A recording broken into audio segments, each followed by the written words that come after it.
నమస్కారం సంగ్రహ స్టూడియోస్ కి స్వాగతం. హెడ్లైన్ చూద్దాం.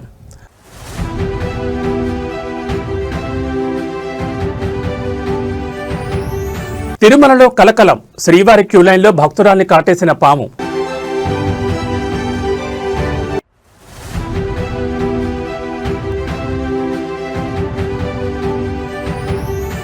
పాత బస్తీ మెట్రోకు గ్రీన్ సిగ్నల్, నెల రోజుల్లో భూసేకరణ పూర్తి చేయాలని సర్కార్ dead line.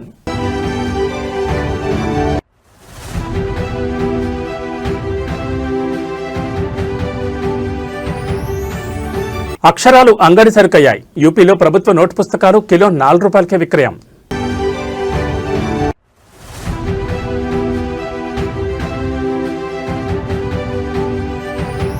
T20 world cup టీమిండియాకు షాక్, దక్షిణాఫ్రికా చేతిలో భారత్ చిత్తు.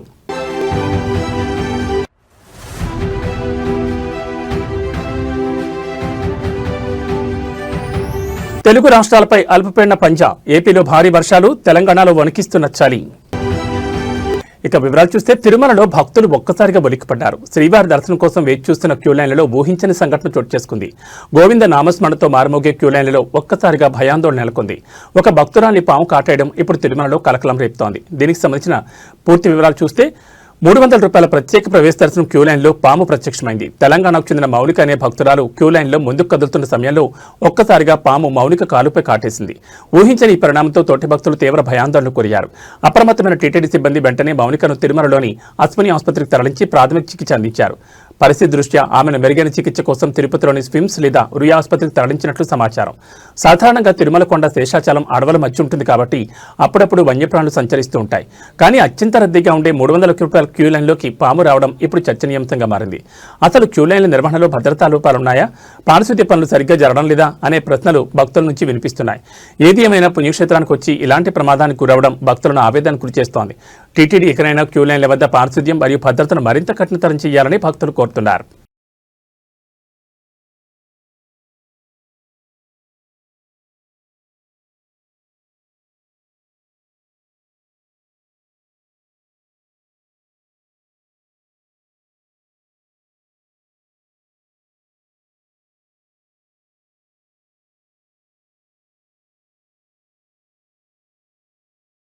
ఆంధ్రప్రదేశ్లో ఇంటర్ పరీక్షలు ప్రారంభమయ్యాయి. ఇవాళ ఫస్ట్ ఇయర్ విద్యార్థులకు పరీక్షలు జరుగుతుండగా రేపు సెకండ్ ఇయర్ విద్యార్థులు తమ పరీక్షలకు హాజరు కానున్నారు. పరీక్షల నిర్వహణ కోసం రాష్ట్ర వ్యాప్తంగా 1537 కేంద్రాలను ఇంటర్ బోర్డు ఏర్పాటు చేసింది. పరీక్ష సమయానికి 1 నిమిషం ఆలస్యమైనా లోపలికి అనుమతించేది లేదని అధికారులు ముందే స్పష్టం చేశారు. ఆంధ్రప్రదేశ్లో ఇంటర్ పరీక్షలు ప్రారంభమయ్యాయి. ఇవాళ ఫస్ట్ ఇయర్ విద్యార్థులకు పరీక్షలు జరుగుతుండగా రేపు సెకండ్ ఇయర్ విద్యార్థులు పరీక్షలకు హాజరు కాబోతున్నారు. అయితే కొంతమంది ఎగ్జామ్ హాల్కి ఆలస్యంగా రావడంతో వారిని గేటు దగ్గరే ఆపేశారు సిబ్బంది. లోపలికి పంపించాలని గేటు దగ్గర నిలబడి ఎదురు చూస్తున్నారు విద్యార్థులు. ట్రాఫిక్ కారణంగా ఆలస్యమైందని, ఈసారికి అనుమతించాలని తల్లిదండ్రులు వేడుకున్నారు. సిబ్బంది అనుమతించకపోవడంతో విద్యార్థులు కంటతడి పెట్టారు. ఈ ఒక్కసారికి అనుమతించాలని గేటు దగ్గర నిలబడి కన్నీరు పెట్టుకున్నారు. ఆంధ్రప్రదేశ్ రాష్ట్ర వ్యాప్తంగా ఈ సంవత్సరం మొత్తం 10,57,899 మంది విద్యార్థులు పరీక్షలకు హాజరవుతున్నారు. ఇందులో 5,31,275 మంది మొదటి సంవత్సరం విద్యార్థులుండగా 5,26,264 మంది ద్వితీయ సంవత్సరం విద్యార్థులు హాజరు కానున్నారు. పరీక్షలు ఉదయం 9 గంటల నుంచి మధ్యాహ్నం 12 గంటల వరకు జరగనున్నాయి. పరీక్ష సమయానికి 1 నిమిషం ఆలస్యమైన కేంద్రంలోకి అనుమతించబోరని, ముందే సెంటర్కు చేరుకోవాలని ఇంటర్ బోర్డు స్పష్టం చేసింది.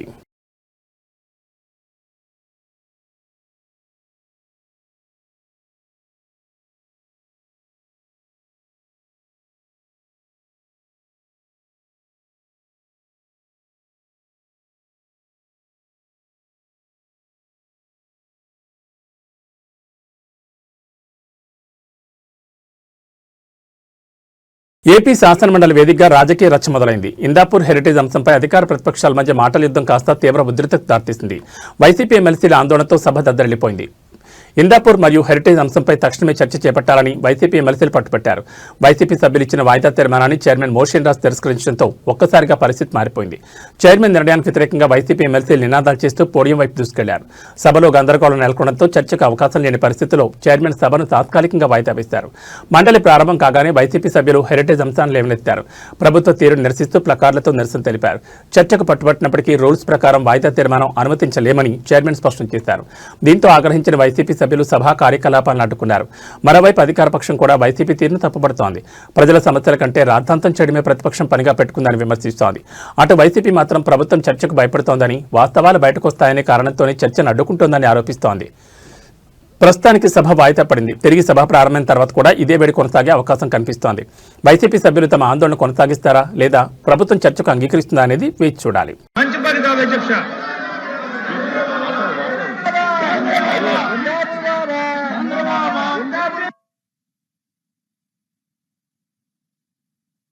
ఆర్డర్లో పెట్టమని కోరుకుంటున్నాం అధ్యక్ష. ఈ రకంగా వాళ్ళు వచ్చి పోడియం మీద మీ మీద దాడి చేసేలాగా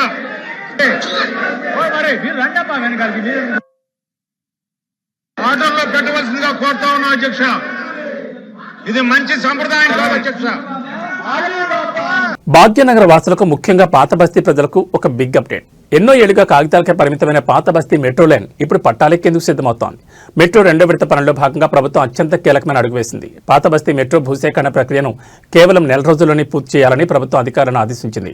ఎంజీబీఎస్ నుంచి ఫలక్నుమా వరకు సాగే ఈ 5.5 కిలోమీటర్ల లైన్పై ఉన్న అడ్డంకులన్నీ తొలగిపోనున్నాయి. ఎట్టి పరిస్థితుల్లోనూ పనులు ఆలస్యం కాకూడదని, బాధితులకు నష్టపరిహారం చెల్లింపులో పారదర్శకత ఉండాలని స్పష్టం చేసింది.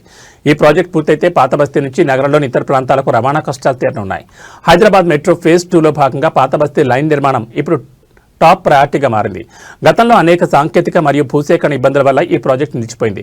కానీ ఇప్పుడు ప్రభుత్వం యుద్ధ ప్రాతిపదికన పనులు పూర్తి చేయాలని నిర్ణయించింది.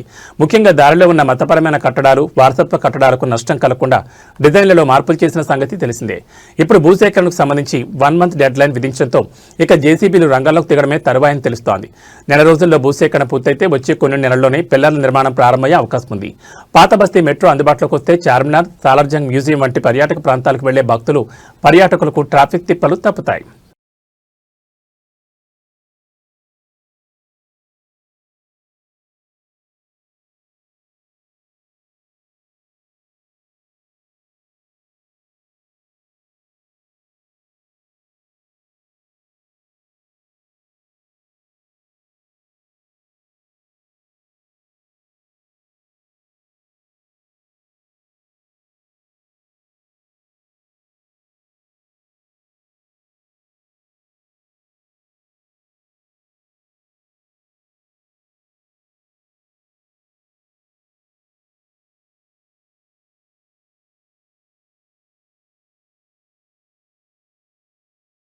ఆదిలాబాద్ జిల్లాలో పెను ప్రమాదం తప్పింది. ప్రయాణికులతో వెళ్తున్న ఒక ఆర్టీసీ బస్సు అదుపు తప్పి వాగులో పడిపోయింది. ముట్నూరు మండలంలో జరిగిన ఘటనతో ఒక్కసారిగా స్థానికులు భయాందోళన గురయ్యారు. ఉట్నూరు మండలం షాంపూర్ బ్రిడ్జ్ వద్ద వాగులో బోల్తాపడిన ఆర్టీసీ బస్సు బ్రిడ్జిపై వెళ్తున్న క్రమంలో ఒక్కసారిగా అదుపు తప్పి వాగులోకి దూసుకెళ్లిన వాహనం. బస్సులోని పలువురు ప్రయాణికులకు తీవ్ర గాయాలయ్యాయి. వెంటనే వారిని చికిత్స నిమిత్తం సమీప ఆసుపత్రికి తరలించారు. సమాచారం అందిన వెంటనే ఘటనా స్థలానికి చేరుకున్న పోలీసులు మరియు రెవెన్యూ అధికారులు స్థానికుల సహాయంతో రెస్క్యూ ఆపరేషన్ ప్రారంభించారు. ఆదిలాబాద్ జిల్లా ఉట్నూరు పరిధిలో ఈ విషాద ఘటన చోటు చేసుకుంది. షాంపూర్ బ్రిడ్జి వద్ద ప్రయాణికులతో వెళ్తున్న ఆర్టీసీ బస్సు డ్రైవర్ నియంత్రణ కోల్పోవడంతో నేరుగా వాగులోకి పడిపోయింది. బస్సు పడిన సమయంలో ప్రయాణికుల ఆర్తనాదాలతో ఆ ప్రాంతం దద్దరిల్లింది. స్థానికులు వెంటనే స్పందించి బస్సు అద్దాలు పగలగొట్టి ప్రయాణికులను బయటకు తీశారు. గాయపడిన వారిని ఉట్నూరు ప్రభుత్వ ఆసుపత్రికి తరలించారు. వీరిలో కొందరి పరిస్థితి విషమంగా ఉన్నట్లు తెలుస్తోంది. అధికారులు క్రేన్ల సహాయంతో బస్సును బయటకు తీసే ప్రయత్నం చేస్తున్నారు. ప్రస్తుతం సహాయక చర్యలు ముమ్మరంగా సాగుతున్నాయి. ప్రమాద సమయంలో బస్సులో ఎంతమంది ఉన్నారు, డ్రైవర్ అజాగ్రత్తే కారణమా లేక సాంకేతిక లోపమా అన్న కోణంలో పోలీసులు దర్యాప్తు చేస్తున్నారు.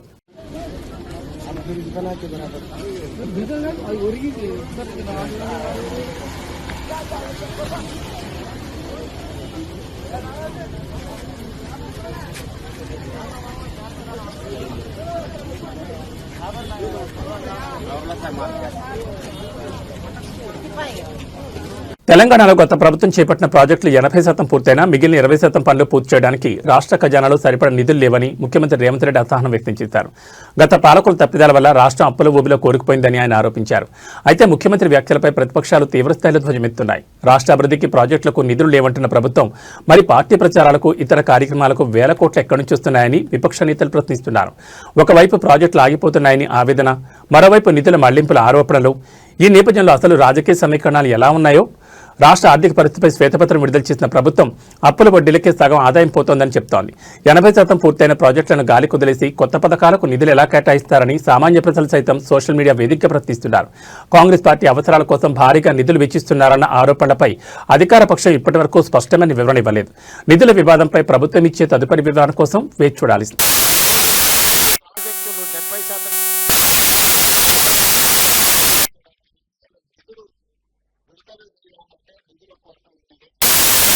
ఉత్తరప్రదేశ్ రాష్ట్రం పారిశ్రామికంగా మరో ముందడుగు వేస్తోంది. ముఖ్యంగా యువతకు అంతర్జాతీయ స్థాయి నైపుణ్య శిక్షణ అందించే లక్ష్యంతో సింగపూర్లోని ప్రతిష్టాత్మక సంస్థలతో యూపీ ప్రతినిధి బృందం కీలక చర్చలు జరిపింది. నైపుణ్య భారత్, నైపుణ్య యూపీ దిశగా అడుగులు పడుతున్నాయి. సింగపూర్లోని ఐటీఈ ప్రధాన కార్యాలయం మరియు ఐటీఈ కాలేజ్ సెంటర్లను సందర్శించిన యూపీ బృందం ఏవియేషన్, లాజిస్టిక్స్, అడ్వాన్స్డ్ మ్యానుఫ్యాక్చరింగ్ మరియు డేటా సెంటర్ ఆపరేషన్లలో శిక్షణపై చర్చలు, ప్రతి జిల్లాలో స్థాపించబోతున్న Sardar Vallabhbhai Patel employment and industrial జోన్ల గురించి వివరణ, సింగపూర్ ఐటీఈ ఎడ్యుకేషన్ సర్వీసెస్ భాగస్వామ్యంతో యూపీ యువతకు అంతర్జాతీయ ప్రమాణాలతో కూడిన వృత్తి విద్యా కోర్సులు, ఉత్తరప్రదేశ్ను గ్లోబల్ మ్యానుఫ్యాక్చరింగ్ హబ్గా మార్చే వ్యూహంలో భాగంగా సింగపూర్ పర్యటనలో ఉన్న అధికారులు ఐటీఈఎస్ టీంతో సుదీర్ఘంగా చర్చించారు. మారుతున్న టెక్నాలజీకి అనుగుణంగా డేటా సెంటర్లు, లాజిస్టిక్స్ రంగంలో నిపుణులైన శ్రామిక శక్తిని ఎలా తయారు చేయాలో చర్చించారు. ముఖ్యంగా ఉత్తరప్రదేశ్ ప్రభుత్వం ప్రతిష్టాత్మకంగా చేపట్టబోతున్న సర్దార్ వల్లభాయ్ పటేల్ ఎంప్లాయ్మెంట్ జోన్ల ద్వారా లక్షలాది మందికి ఉపాధి కల్పించడమే లక్ష్యంగా పెట్టుకుంది. ఈ జోన్లలో నైపుణ్య శిక్షణ మరియు కెపాసిటీ బిల్డింగ్ కోసం సింగపూర్ యొక్క సాంకేతిక సహకారం తీసుకోవాలని యూపీ ప్రభుత్వం నిర్ణయించింది. ఈ అంతర్జాతీయ భాగస్వామ్యం ద్వారా యూపీలోని యువతకు కేవలం స్వదేశంలోనే కాకుండా ప్రపంచవ్యాప్తంగా ఉద్యోగ అవకాశాలు దక్కుతాయని అధికారులు భావిస్తున్నారు. పారిశ్రామికీకరణలో వేగం పుంజుకుంటున్న తరుణంలో ఈ సింగపూర్ మోడల్ నైపుణ్య శిక్షణ యూపీకి ఎంతగానో ఉపయోగపడనుంది.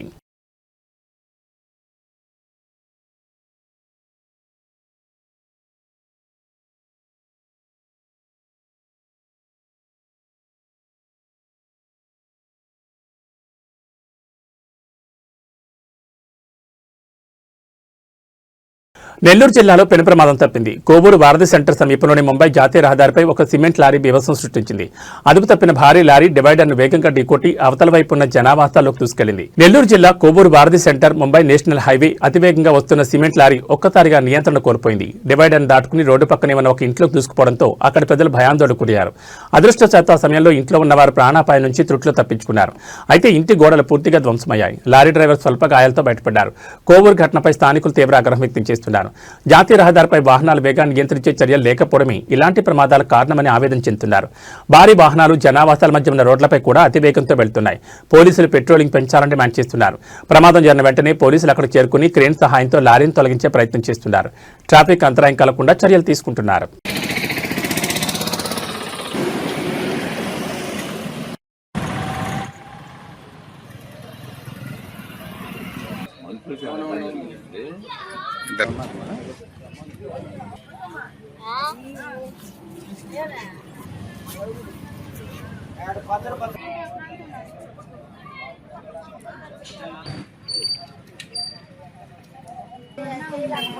ఆయన కూడా తీసుకున్నాను.